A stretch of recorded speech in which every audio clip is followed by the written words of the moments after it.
Alright, welcome to Chapter 4 for Hygiene and Sanitation. Okay, for Chapter 4, we're going to introduce producing and serving safe food. Okay, so for this chapter will be break into Part 1 and Part 2. Okay, so Part 1 will be this week, Part 2 will be next week. Okay, so the chapter content will be Alright, I'll break into 3 parts, okay? Buying and storing practices that maximize quality, which is in this part, okay? Part 2, we're going to talk about safe food preparation and production practices and safe food service practices. Okay, for part 2, it will be safe food preparation and production practices and safe food service practices, yeah? Okay, so this week, we're going to talk about for part 1, okay, we're going to talk about buying and storing practices, okay, how you should buy, okay, how you should store, okay, to maximize the quality of the ingredients for making into a meal for your consumer, yeah. Okay, first of all, you must understand, okay, the ingredients, what are you receiving, okay. First of all, you need to understand that your ingredients, okay, by just looking at the bowl of salad, okay, by looking just a bowl of salad, the origin, okay, it looks very complicated in this infographic, but what it tells you, right, is that the origin of the produce, it can come from different part of the world. For example, the lettuce can come from Canada, Chile, Dominican, and so forth. Cucumber, it can come from the Spain. Okay, the feta cheese, it can come from Denmark, and so forth. Vinaigrette, it can come from the Peru, Morocco, and so forth. Okay, so the different ingredient actually can come from different part of the world. Okay, so if you're looking at it, okay, this is examples from the United States of America. You can see that the farms, okay, just say that there are 200 over million farms in China, okay, the grower, which gonna deliver the raw ingredient to manufacturer or processors, okay, which gonna be stored in a warehouse, and then it gonna go to the importer, okay. So after imported, then we'll go to your, once imported, will be go to a domestic the facilities, okay. Again, all right, there will be a lot of the players that will be in between. Okay, what this means, right, is that there are a lot of the counterparts that play in the food chain. All right, so if you're looking at this, I have introduced before in the previous chapter what we call farm to fork. Okay, the whole chain, okay, in this one is quite simple. It says that the production will go to processing, distributor, restaurant and retail. Okay, you either go for the restaurant style or you cook home cooked food. Okay, so this is what we call from farm to fork. And in between here, it can have a lot of different farms. Okay, different farm from different countries. Okay, the processing, the facility can come from many different type of factories. Warehouse as well can be a lot of warehouses, okay, that store the food products. So what happened, right, is that the food chain is very wide, okay, very wide, which makes the food traceability. You see this red word here, food traceabilities, okay, means how you going to trace it is going to be very difficult, yeah, okay. But the good news is, for the past few years, okay, the development of the traceability is getting better and better, yeah, okay. You can see from the development of the e-commerce, okay, I'm quite sure that you have purchased from Lazada, you have purchased from GrabFood and so forth. Nowadays, they have the real-time tracking, which means that you know where is the package, okay, where is the package, okay, from warehouse, the sellers ship, okay, now it's in the distribution facility, now have receipt, okay, and then and so forth, now it's in this country and so forth, okay. So the traceability is getting better and better. Okay, so why is it that you want to have this food traceability? or ingredient traceability. Okay, by knowing the traceability, right, you can track, okay, where the food has gone. In that case, you can make sure that, for example, if it's for you to purchase, okay, of course you want to purchase from a reliable source. Okay, you want to purchase from a clean facility or the farm that produce it, okay, in a clean manner and so forth. You want to purchase from them. So in order for them to know that it's from this farm, the traceability is important. All right. A second scenario is that if just say that something happened, okay, someone actually ate the food, okay, and got food poisoning. Okay, if just say worst case, there's a death involved. So what happened is that they want to trace back what ingredient they have used, where it comes from, and so forth. Okay, so that they can stop the production, or they can stop the consumer from eating it and so forth. They can stop it from there. I'm quite sure that there are a lot of recall that you have seen before. Okay, it can be from the newspaper, it can come from the front door of the supermarket and so forth. They say that recall, okay, this product, okay, please return it to your nearest facility and so forth. Okay, the reason is that because there is some compromise to the safety of the ingredient or product. Okay, so the traceability is very important, and as I say, the good news is the traceability is getting better with the advancement of the technology. Okay, real-time tracking. Okay,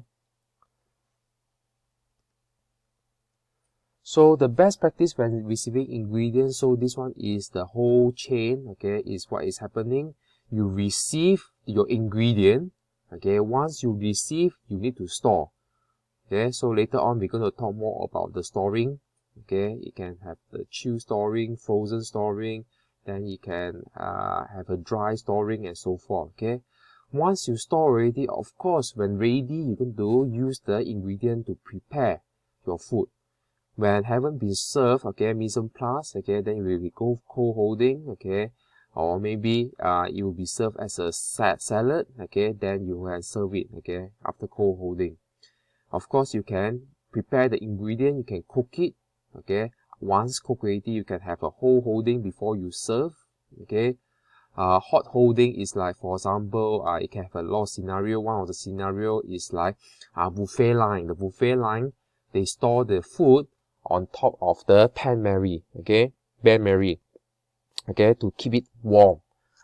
All right. So the reason why you need to keep it warm, okay, one of course is to eat it and let the consumer eat it hot, okay, so they can enjoy warm food. Secondly is to reduce the chances of bacteria growing. Okay, of course you need to hot holding at a certain degree Celsius. Okay, optimally is more than 60 to 70 degrees Celsius. Okay, once cooked already, just say that you are going for like the family marts, okay, or centralized kitchen. Of course, once you cook, you need to cool it. Okay, you need to cool it, chill it for distribution to other places. Okay, cooling, okay, cold storing, okay. Then after that, once you, for example, you reach the family mart and so forth, reheating, okay, and service. You can either hot holding or service. Very good example, hot holding. After reheat already, hot holding is like what? For example, what we call the okay, for example, the family marts, the oden, okay. Oden is also the food they prepare in the centralized kitchen. They reheated in the oden, the soup base, okay. Of course, then they will keep it warm, okay, keep it hot before serving, okay. So this is the whole process. All right, I'm going to go through one by one. Yeah. Transporting and receiving ingredients. Okay, very important is that when you want to get, okay, when you want to get the ingredient, make sure you get from an approved supplier. Okay, you have an approved supplier program to allow you to control where your raw ingredient come from. Okay, not to say that, oh, I get from here, I go from there, get from everywhere. Okay, you know. Normally, okay, like restaurants, okay, or factories, they have what we call the approved supplier program. Okay, so they will have a document sent from the factory, okay, or from the supplier, say that, oh, they are ISO certified. Okay, they are in a very good manufacturing practices. Okay, very good manufacturing practices, GMP. Okay, good manufacturing practices, GMP, or maybe they have a certain HACCP. Okay, so all these documents they need to show. Then they also can visit the facility to see for themselves how good is the supplier. Alright, so all these approved supplier program, they are in the, for example, all the established restaurants, okay, centralized kitchen, they have this system to make sure that they can trace the supplier as well. Yeah, not only trace, they have seen the supplier is doing the right thing. Okay, so approved supplier program. Usually when you just say that, oh, this supplier is just say getting more expensive, or maybe this supplier no longer supply the ingredients. So when they search a new supplier, they need to go through the program as well. They need to what we call audit. Okay, they need to have documents, they visit the facility and so forth for each and every ingredients. Okay, so that to make sure that the raw ingredient they purchase is good. So make sure that all these programs where they come with the product specifications here, should come in the key requirements to make sure that the product is meet the specification of your restaurant, the certain quality. I say that my quality need to be in this stage. Okay, it needs to have this concentration, 45% concentration, and so forth. Okay, specification, right? So once you have these two ready, okay, you more or less you are quite safe, okay, in receiving the ingredients, okay, because you know that you are receiving good quality. But that is not good enough. Okay, what you need to do also is that making sure that once you have these two, the deliver part from the supplier to your restaurant or to your establishment, make sure that they meet a certain type of the delivery conditions. Okay, so all this, right, actually is governed by the law. Yeah, okay, there's a law. Every country they have this law to make sure that the delivery of the food ingredients are according. Okay, they are accordingly make sure that they have a certain standard. Okay, it's clean. Okay, so when transporting food, the requirement of relevant law must be met. For example, poison hazard food must be transported under temperature control. Okay, a system to trace which ingredient batch is used here. So usually they have a batch. Okay, each of the ingredients, right, there's a batch code. Okay, this is more or less applied to like food products here, like for example noodles, okay, maybe tofu and so forth. Okay, they have a batch so that they can trace it. Oh, is this batch come with a problem? Okay, not the other batch. The batch you still can use. All right. So what happened, right, is that over here you have to make sure that they meet a certain law. Yeah. Okay. For examples, when you receive the delivery, of course, the van or the lorry, okay, that deliver the food, okay, need to be clean. It cannot be dirty. It cannot have a lot of like got rats in the trunk of the truck. Okay, cockroaches running around. It cannot have that happen. Okay, the truck need to be clean. Okay, every after transport need to be clean. Okay, so they have to meet a certain standard in that. Yeah. Okay, and need to be sanitized as well. Okay, this is very true. Okay, when it comes to cold chain management. Cold chain management is very, very crucial. Why? Is because when your food that require cold or chill or frozen, okay, frozen like frozen fish, okay, of course it needs to be frozen all the way from the facility or the factory, okay, to your restaurants. Okay, so the cold chain management is very important. You cannot say that, okay, it's like 10 minutes, 30 minutes dry, so it's okay without the freezer. You cannot say that, because as soon as the temperature rise, what will happen? Microorganism can start to grow. Alright, so it's very important to manage the cold chain. You need to make sure that whenever it start transporting, you need to make sure that the truck, okay, including in the plane, you need to be in the cold chain management, which means that you need to be in the fridge or freezer, okay, regardless of how well is the distance. Even that you say that it's just 10 minutes, 10 minutes is still 10 minutes, you need to make sure that the cold chain is managed properly. Okay, if you just allow one of them, the bacteria could have grown. Okay, what happens is that the quality of the ingredients can diminish. Okay, like frozen fish, okay, ice cream. Alright, so all these things need to be managed properly. If not, it's going to melt. Once melt, what happens? Okay, the texture is gone.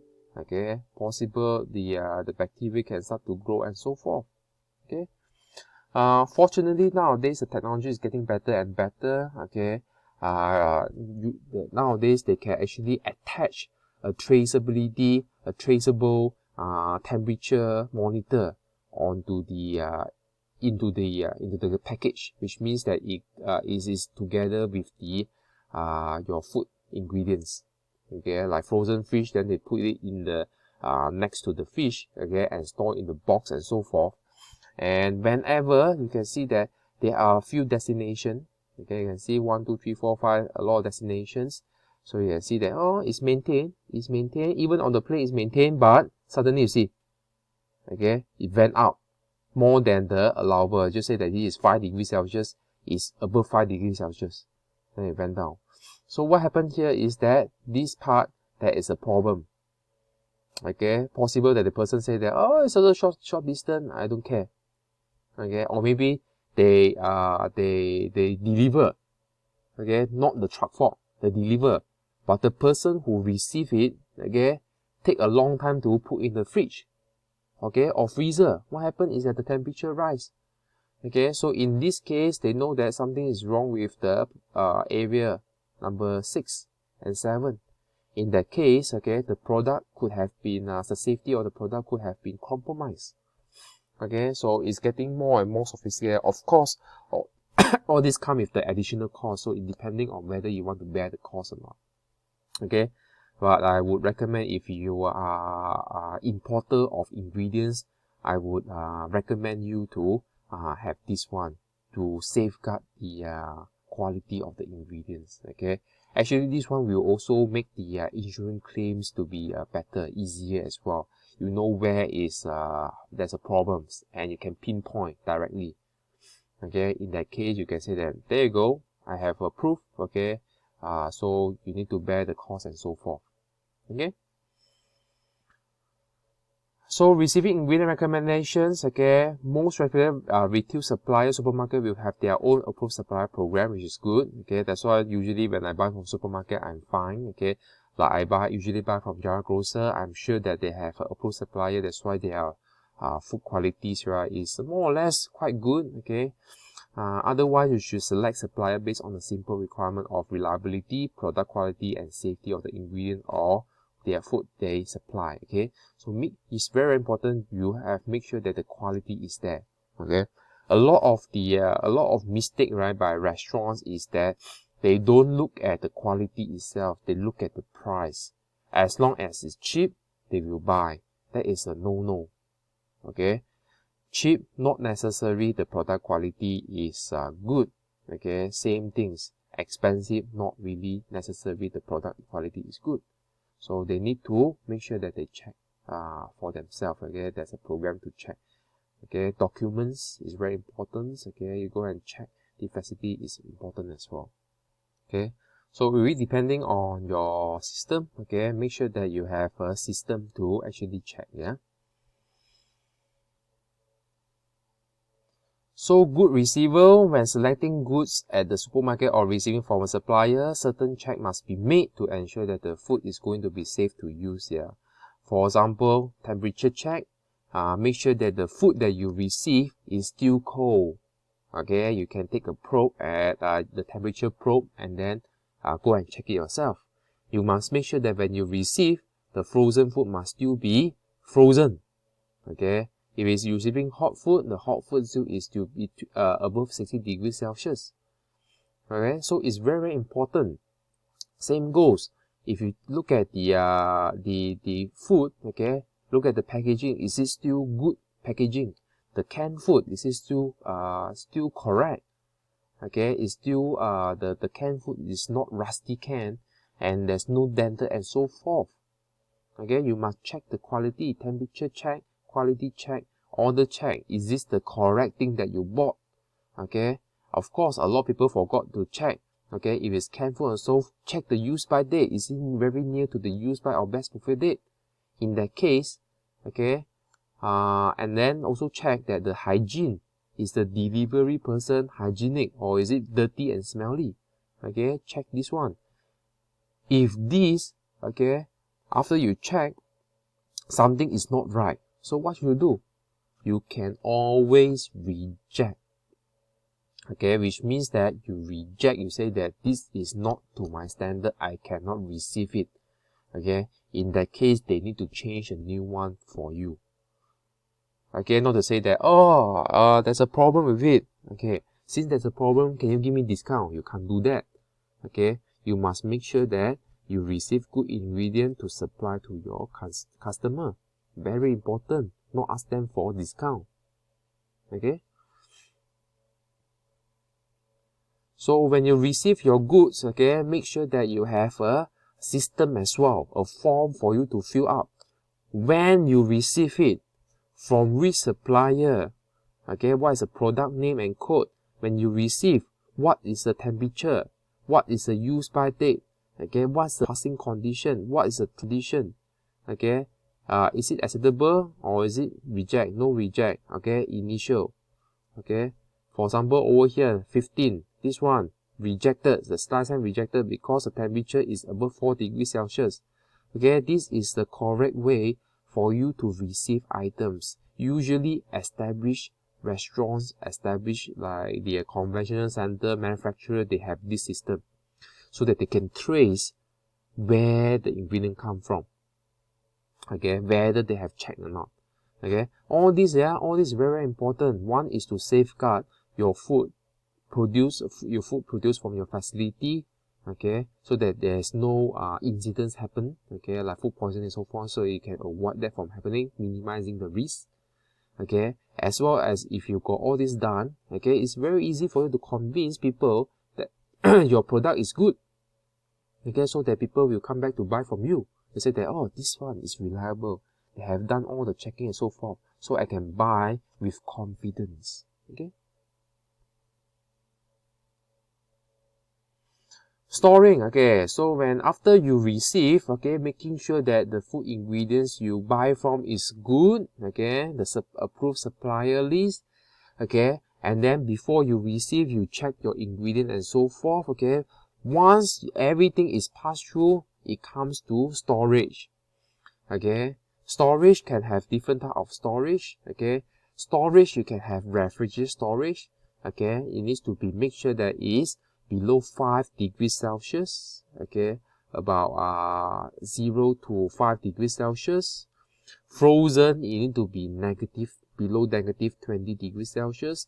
Dry storage, you need to make sure that the environment is dry, okay, cannot be too humid. You can attract the growing of mold, okay. It need to be dry and cool. It cannot be too warm as well, the dry storage. A lot of the dry storage I see in the mistake, right, is that inside is very humid because they close it. Okay, no ventilation. Okay, and then secondly, it's like oven like that. It's too hot. What happens is the product will go bad. Even though you receive good, but the product, if you store it inside for too long, it will go bad. Okay. So let's look at the first one, refrigerator storing. Refrigerator storing, you need to check. it need to be between 2 degrees to 5 degrees Celsius. Okay, you need to make sure that your product, when you receive, is within this temperature. If it's more than that, reject. Okay, and also make sure that when you receive the ingredient is 2 to the 5, make sure that where you store is need to be between 2 to 5 degrees Celsius as well. Okay, so by having a refrigerator that is 2 to 5, to make sure that it's 2 to 5 degrees Celsius, you need to make sure that, okay, it's maintained correctly in order to maintain the temperature control. Make sure that your refrigerator is defrosted regularly and cleaned regularly. Okay, so it's encouraged to have like a few of the fridge, okay, for the bigger facility. So when you defrost one, the other one you can use here. Okay, so you defrosting actually is one of the main problem that making the refrigerator cannot go below 5 degrees Celsius, because inside the coil is being frosted. Okay, so it cannot cool it down properly. Okay, it's covered by the ice. Okay, so defrost is you can release, okay, break the ice, okay, so that the coil can cool down the area again. Another thing is that you overload. When you overload, what happens? Same thing. It's like you cover the whole area. You cannot cool properly. Okay, don't open the fridge door more than is necessary. A lot of people, right, they open and close. The fridge cannot go below 5 degrees Celsius because you open and close too often. Okay, this holds very true is for domestic refrigerator, like your home fridge. Your home fridge cannot tolerate this here. If you open and close too much, your fridge, you can check the temperature inside is below 5 degrees Celsius. For commercial, it's still possible, because the commercial fridge, right, their fan is stronger. Okay, their cooling system is also stronger a bit. Okay, which means that it's more heavy duty. They can cool down faster a bit. Okay, but by saying that, not necessary that you say you can keep opening and closing. You make sure that you have minimal opening. Okay, so this is some example of frosting. Overcrowded, okay, it's a no-no. Yeah. The temperature of the fridge, okay, will be several degrees Celsius from one part of the fridge to another. Yeah, it's also vary as the fridge go through its cycle. Yeah, okay. So the best place to put the thermometer will vary according to the model, and company manual should be accompanied. A fridge thermometer will help to check that is operating at the correct temperature for the most of the times here. Okay. So what you can do, right, is that you can actually get the thermometer and place the probe inside and check the fridge temperature is below 5 degrees Celsius. All right. I can see that nowadays they come with the for example, maybe from all the commercial one, they actually have an indicator what's the temperature. Okay. But also you need to, if you want to double check, get a probe. The probe is very the what's it called, the thermometer is very cheap nowadays. Okay, 20-30 ringgits can come with a very good one indeed. Okay, so you just put inside probe, okay, check the temperature, and then make sure that it's recorded, okay, as well. Okay, so that you know that which day, okay, which hour the fridge is not at 5 degrees Celsius. Okay, very important. Yeah. So for pathogens, right, okay, whenever you are refrigerating and freezing, okay, please correct your mindset. It's not killing the microorganism. It's only giving a condition that is not optimal for growing, which means that most of the time the bacteria or microorganisms, they are hibernating. Okay, they are sleeping. That's why it's very important to maintain the temperature. You cannot abuse. Abuse means that the temperature go above 5 degrees Celsius. That's when microorganisms can start to grow. Okay, so make sure that your temperature is always below 5 degrees Celsius, because freezing and cooling is not killing them. It's only hibernating them. Okay. So this is a guideline. Okay, for seafood, for example, you need to store below 3 degrees Celsius. Maximum is 3 days, then you have to consume it. Okay, or if you else it will deteriorate. Okay, as I mentioned, they are only hibernating. Some not only hibernating, they are just growing very slow. That's it. Okay, meat. Okay, if it's 0 to 3 degrees Celsius, 3 to 5 days, and so forth. When you're talking about oil can go slightly higher, yeah, because oil you are more towards concerned. The oil is more concerned towards is the hydrolysis of the oil, yeah, or the oil becoming rancid, okay, due to oxidation and so forth. All right. Okay, so this is very important. Okay, you can see from here. No, yes, store in the box. Okay, you can see from here. Raw chicken thigh, open, it's not red, on top of vegetables. Okay, so always remember, raw food, especially raw chicken or raw meat, okay, it needs to be at the bottom. Okay, even in container, yeah, it's at the bottom because it can come out the liquid. Okay, if you put on top here, what happens is that the liquid can drip to your the vegetables and it can cross contaminate. Okay, so make sure that they are all in individual bags or container. Make sure that you have correctly labeled. Okay, and you need to store the meats at the bottom, not at the top there. Okay, and make sure when you store that in there, okay, you written date so that you know that how long it has stored there. If it's for too long, more than 3 days, then you need to discard it. Okay, that's the correct way of doing it. To be honest, I have been to a very good facility. Okay, every single thing they label, including spices. Okay, including spices, what is the date they open, what is the date they start using, and so forth. And every single label on the box. Okay, that is a very good practice. Okay, you should aim for that. It's not that I say that, oh, this ingredient, maybe 1 year ago, maybe 2 years ago, I don't know. Okay, no one knows. Okay, maybe 10 years ago, no one knows. Okay, so make sure that all these things is properly labeled. Yeah. You will see that the kitchen is happening a lot in here. Yeah. Okay, you can see some of the jammy olive oils, and as well as the other show as well. Okay, that what happened is that Gordon Ramsay, okay, Gordon Ramsay's hell in the kitchen. Okay, you can see that they don't know that when was the ingredient put in there. It could be like 2 months ago and no one noticed. It grow all moldy already.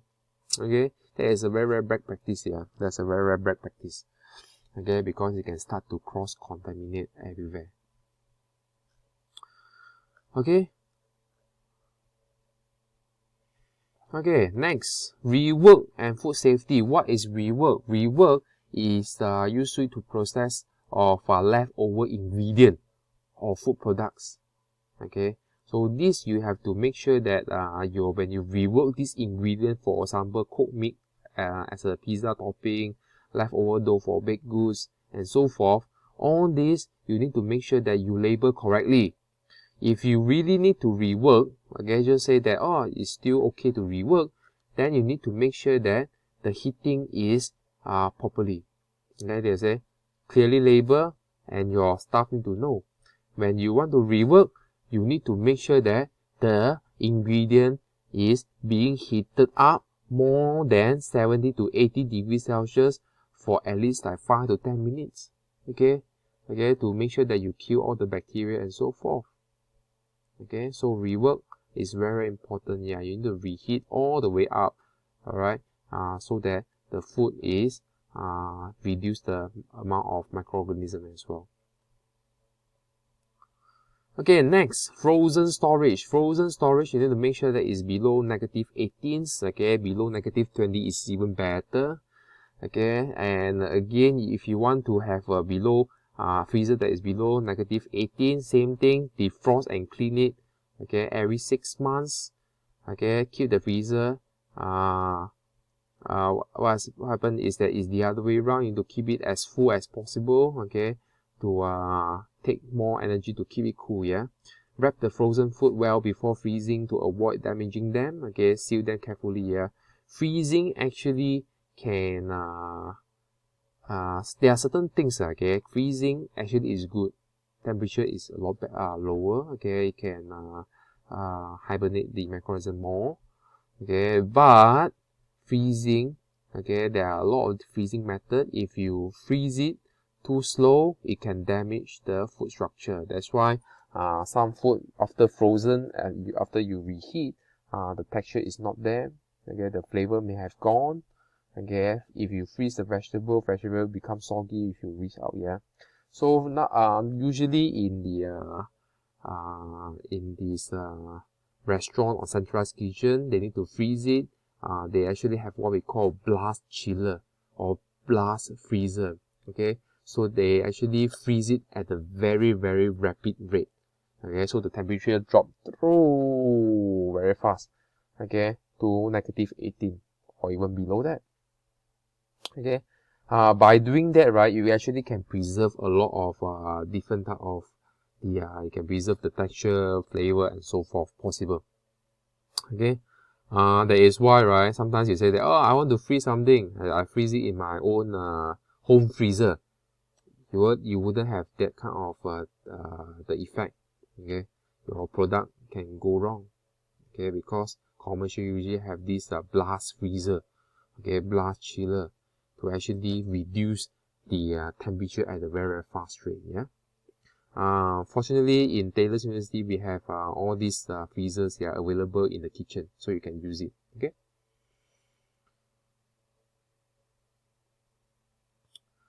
So over here, okay, commercial frozen food, okay, and home freezer, okay, is different. All right.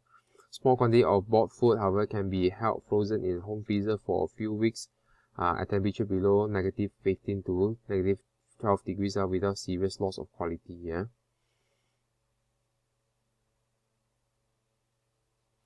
Usually, commercial freezer is better than home freezer. Okay. Because commercial freezer, as I mentioned, they are more heavy duty. They can cool faster a bit if you open and close too much. Okay, and usually the temperature is much more lower compared to the home freezer. Yeah. So food can be frozen as rapid as possible to reduce temperature in order to retain quality characteristics and minimize the time the food spent in the temperature danger zone. Okay, so this is the one I spoke about using the blast freezer. Okay. However, never refreeze thaw food. It runs a very high risk of bacteria can multiply and dangerous level in thaw food. Yeah. Okay. So what it means, right, is that if you decided to thaw it, okay, thaw it means that the temperature goes up. Okay, so it become unfreeze. But the problem is that you say that, oh, I'm not using it again, I put in the freezer. That is a no. You need to, no matter what, you need to use it. Okay, because what happened is that if you thaw it already, bacteria may have started to grow. If you freeze it and you thaw it again, the bacteria could have multiplied and you can get in trouble. It's very important to note that the freezing process does not kill any pathogenic organism. It's only hibernating, as I mentioned. Okay. Some of the best practices and tips to freeze food, okay, as rapid as possible. Make sure that the portion size not in a big lump. Separate into a few package. Okay, separate into a few package. You can actually freeze more fully. Okay, more evenly in the different parts here, and use chilling equipments like blast chiller and so forth. Okay, same thing here. If you reduce the portion size as well, if you decided to thaw, okay, you can thaw at the correct portion size. So make sure that you separated them before you freezing. Okay, or if you buy from supplier, make sure that they have a smaller quantity, or the quantity you require for one meal, okay, or maybe for one serving, okay, for your dinner serving. This is the quantity I need. Okay, so make sure that the size is there. Okay, use a metal tray or containers that are able to transfer the heat. Yeah, so when you freeze, you can freeze. Don't use those heat thermal prevention packaging. You don't take that. Okay, use metals, use box and so forth that is easy to chill. Yeah. Okay. So food can deteriorate over time even in storing in the freezer. Yeah. So that's why when you store in the freezer, it's not forever. Okay, it's not forever until certain stage. Okay, and that's it. Okay, maximum like 3 months, 6 months. Okay, and you need to use it already. You cannot say that, oh, I store in the freezer for like 10 years. You can't do that. Okay, always remember that even though chilling or freezing, the food, the microorganism is not killed. It's only frozen or slowing them growing. Okay. When freezing as well, you need to take note that it's a high fat food. Yeah, if your food or ingredient is high in fat, you need to be extra careful.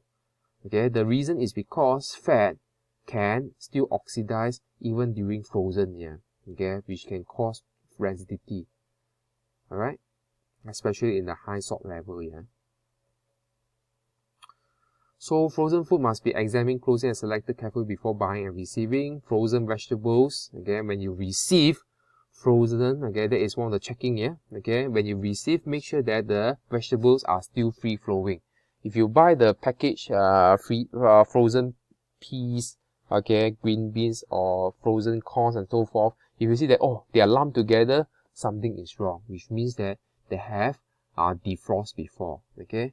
When you buy chicken, make sure that the chicken are still whole. It's not flat one side. If it's flat one side, means that they have thawed and then they have pressurized in one side for too long, and then when they refreeze, they have a flat one side. Yeah. Ice cream, make sure that it's not concave. Okay, you can see very clearly if you have melted before. Make sure the product packagings, they are not damaged. Okay, I always check for that. There's not damage. Okay, damage means something can go in. Yeah. Making packaging item in warm cast or room temperature, take them straight home and store properly as soon as you can. Yeah, okay. Usually I would recommend you to buy those thermal bag. Okay, when you buy chill or freezing food, make sure that you put some those ice block into your thermal bag to make sure that your chill food or your frozen food, okay, or ingredients are still maintaining the temperature. Okay. Leaving perishables sitting on the kitchen floor is a no-no as well, yeah? So when you're thawing, never refreeze thaw food, as I mentioned before, very important, never refreeze, yeah? Okay, use it no matter what, you need to use it. Once you know the thawing time required for the different time, prepare written instruction and check they are followed. Food should be left in the packaging if being thawed under water to reduce the risk of juice spilling through. If just say that you are thawing, okay, in the fridge, which is the recommended way, okay, thaw in the fridge, not outside the bench. Yeah, when you store it, when you thaw it, make sure that you have something, a container that is holding it, because when you thaw, the liquid, if it's meat, there are liquid coming out from the packaging and you can cross contaminate all the other ingredient in the fridge. Okay, so make sure there is a container there. Okay, as I mentioned, prepare the practical portions, okay, instead of bulk, so you can take out accordingly the size, the ingredients, quantity you needed. Okay, thoroughly defrost joint of meat before cooking, because you do not want the if it's still frozen, right, sometimes it can come in risk. Yeah, that's why sometimes when you look at some of the fast food joint, right, they have raw meat inside. It's because inside is still frozen when they are frying. So when what happens is that the heat cannot go into the meat. That's why inside is still raw. Okay, so it's very important that you defrost or thaw it properly. Yeah, thaw in the fridge. Okay, not at room temperature. Okay, food may be thawed in the microwave oven, but it must cook immediately. Okay, it's rather to thaw raw fish in the fridge or cold room minimize the risk of production of chemical toxin called histamine. Yeah, so as a rule of thumb, always thaw in the fridge. Okay, so you can see from here, packaging is being contained so that the liquid doesn't come out. Okay, packaging need to be contained contents. Okay, prevent cross contamination by heat transfer. You can see from here, the packaging is not holding it. In just case that you thaw this without the all this blood from the meat can actually drip into your vegetables and so forth. Alright, so prevent cross-contamination transfer food into alternate storage container. If the origin packaging will not adequately reduce the risk, raw meat should not be stored in a plastic bag, which could easily leak. Okay, so it should store in the box. Okay, it should store into box, the box container. So you can see for here, recommended, okay, beef 2 months, okay, bread 2 months, chicken 6 months, fish 3 to 4 months, vegetables 6 months, ice cream 2 months, lamb 6 months, meat pies 4 months, okay. So this is the recommended storage place, okay. So it's a no thinking that when you freeze it, you can freeze it forever, it's not a good idea. Okay, last but not least, okay, dry storage. Dry storage is like, for example, noodles, dry noodles, okay, canned food, okay, rice, sugar, and so forth. Alright, so these items should be always stored off the floor, okay, never ever put in the floor. Okay, I see a lot of people always store on the floor. It's a no. Please store on top of the rack, shelf that is cool, dry, and well ventilated. Okay, why is it cool, dry, well ventilated? It's very important because that is the least the microorganism can grow. Okay, if it's a microorganism like mold, it like to grow in the humid, okay, warm area. Alright, so better for storing dry food. Dry food should always be stored away from moisture. Very important. Okay, if it's very high moisture content as well, same thing. Your dry noodle, you no longer dry. Okay, and bacteria can start to grow. Even you think that the noodle is dry, but it's getting more and more wet. Okay, and bacteria can start to grow. Microorganisms can start to grow, like mold can start to grow. Okay, food should be stored off the food, okay, so that you have clean it properly. One of the reasons why it should be stored off the floor is so that you can clean the floor easily. Okay, so you can clean the floor easily with a dry storage room. Make sure you have adequate lighting so that you can see what's in there. Okay, key information need to be labeled when you receive it. Okay, and any allergen warning and so forth. Okay, so you when you store, of course, with a proper lighting storage room, check signs that the moisture has been reabsorbed or not, whether your noodle is no longer dry. Okay, check when it's a use by and best before date. Check whether is there any insect infestation. Okay, very important, especially like sugar, there's no ants. Okay, whether is it rancid. Okay, it has gone rancid, like if you are storing, like for example, ghee, okay, margarine, and so forth. So most canned food has been sterilized during process. So canned food usually can last longer, 1 to 2 years. Okay, but also same thing, you need to store in the cool, dry place. Okay, not too hot. Okay, off the shelf. Off the wall, off the floor. Okay, should be on the rack. Okay. And last but not least, you should check whether is there any swollen, okay, leaking. Usually swollen means that if your can is swollen, usually means that something is growing in there. Okay, there's a problem with that canned food. Okay, whether is there any leaking, okay, and so forth. Okay, all this as indications that your canned food has been compromised. Okay, the safety is no longer there. So the canned food, they are dented. Okay, very frequently, the handle, they didn't handle. That's why I always, when I choose my canned food, I check carefully that whether is it dented. A bit of dented, what happens is that you can compromise the seal. Okay, air can start to go in. Okay, bacteria can start to grow. Alright, even a slight dent, can should be avoided at all costs. So reject. If there's any dented at the can, reject. Okay. So that is the end of the part 1. Okay, so again, please finish this video, and if you have any questions, okay, or if you have no questions, please indicate in the palette. Alright, again, yeah, in the palette is where I mark attendance. Okay. Alright, so I will stop here. Thank you very much. Yeah.